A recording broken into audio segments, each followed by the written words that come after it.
Assalamualaikum. Standard 8, Semester 1, SS, Chapter 6, Effects of the British Rule in India.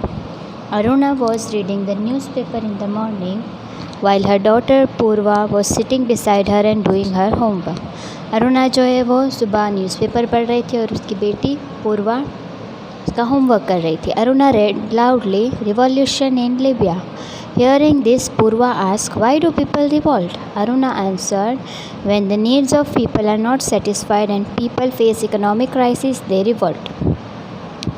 तो revolution in Libya में जो है revolution हुआ है. तो जब वो माँ ने ऐसे ज़ोर से पढ़ा कि रिवॉल्यूशन इन लिबिया, तो पूर्वा पूछ रही है कि ये लोग जो है रिवॉल्ट करते क्यों हैं. तो वो बता रहे हैं कि जब लोगों की ज़रूरत पूरी नहीं होती और उनको जब आर्थिक जो है परिस्थितियों का सामना करना पड़ता है तब वो रिवॉल्यूशन करते हैं. In our country also during the British rule the condition of the people was very bad and resulted in a revolt.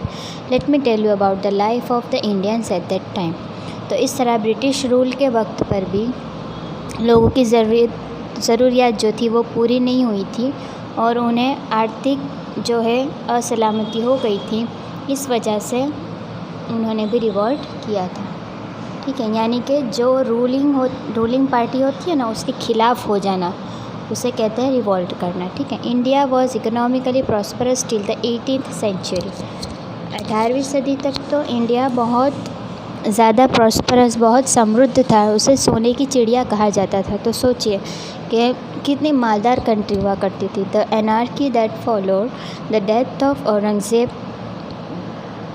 too could not weaken it. It has been admitted by historians across the world that the industries, production techniques and the organization of trade in India were unmatched at that time. उस वक्त की सब बोलते हैं कि बात ही अलग थी कि जिस तरह से चीज़ों का प्रोडक्शन होता था, उसकी जो टेक्निक्स होती थी और पूरे दुनिया में यानी कि यहाँ से जो है व्यापार होता था. The same country India became poor and bankrupt during the nearly 200 years of the British rule. और ब्रिटिश रूल क्योंकि बोलते हैं ना कि ज़्यादा अच्छा था तो सबकी आंखों में आ गया और ब्रिटिश की आंखों में ज़्यादा आ गया और उन्होंने इस तरह व्यापार करने के नाम पर धीरे धीरे रूल करना शुरू कर दिया.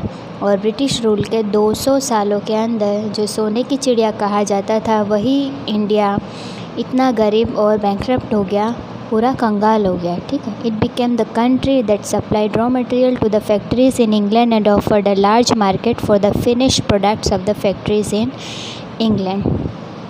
कैसी कंट्री बना दी कि जो इंग्लैंड के लिए बस काम करती रही और इंग्लैंड को रॉ मटेरियल बनाकर देती रहे.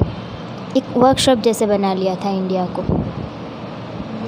Condition of peasants and agriculture during the British rule. The British got a new opportunity to increase their income after the acquisition of the Diwani rights, means right to collect land revenue of Bengal, Bihar and Orissa.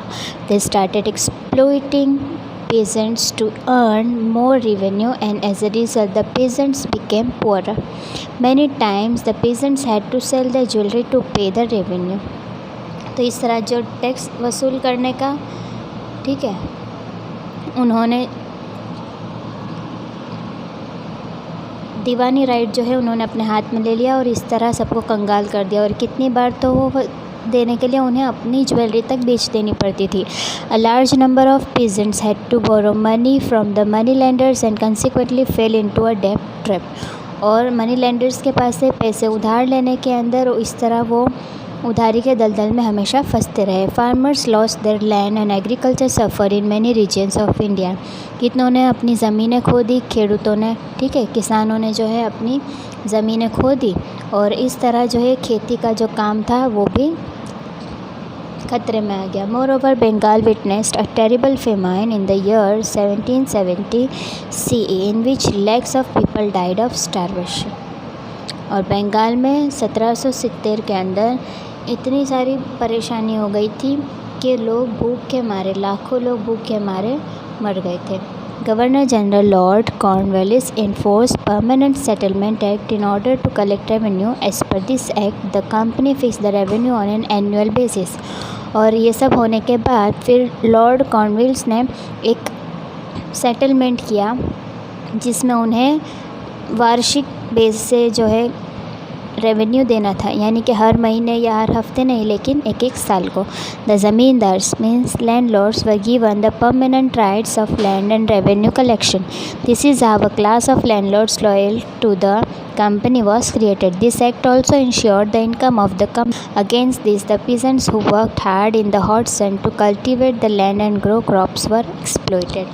इस तरह जो ज़मींदार होते थे वो जो है tax जो है वसूल कर लेते थे, और पीजेंट जो है वो बेचारे गर्मी के अंदर, ठीक है ना, एकदम ख़राब हाल हो जाते बेचारों के, और ऐसे में वो जो है अनाज उगाते रहते थे।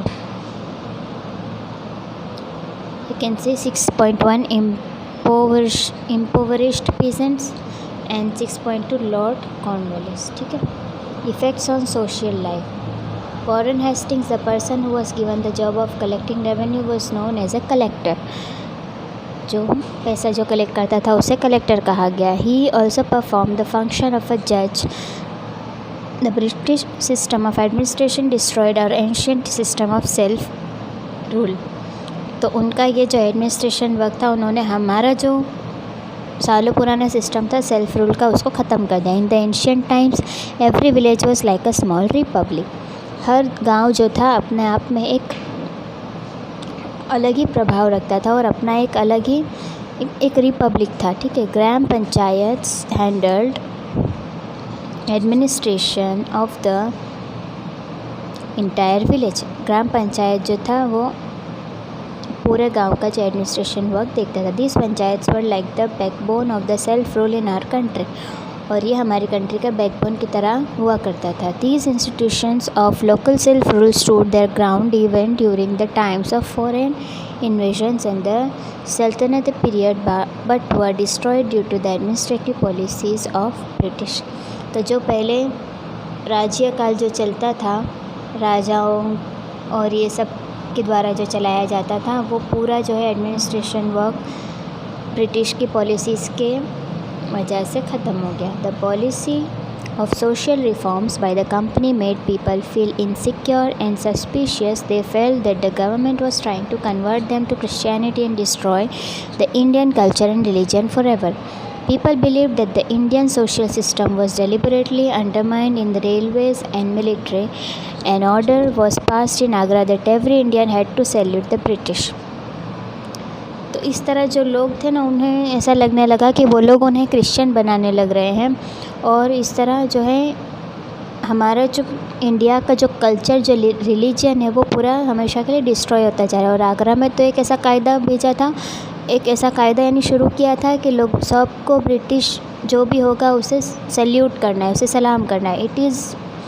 If it was not done it was considered a crime and was liable for punishment. और अगर कोई ब्रिटिश को सैल्यूट ना करे तो वो उसे उसकी सज़ा दी जाती थी, ठीक है, उसे एज अ क्राइम कंसिडर किया जाता था। As a result there was a wide spread sentiment of anger and hatred for the British among the Indians. और इस तरह ज़ोर ज़बरदस्ती करके कोई भी काम अगर किसी से भी कराओगे तो आप उसके अंदर अपनी नफ़रत डाल रहे हो। और इस तरह ब्रिटिश ने भी जो ज़ोर ज़बरदस्ती करने की वजह से हमारे अंदर उनके लिए जो थी नफ़रत वो पैदा कर दी, और इस तरह लोगों में हेट्रेड आना शुरू हो गया था। Now destruction of Indian trade and industries we will see in part 2. Okay.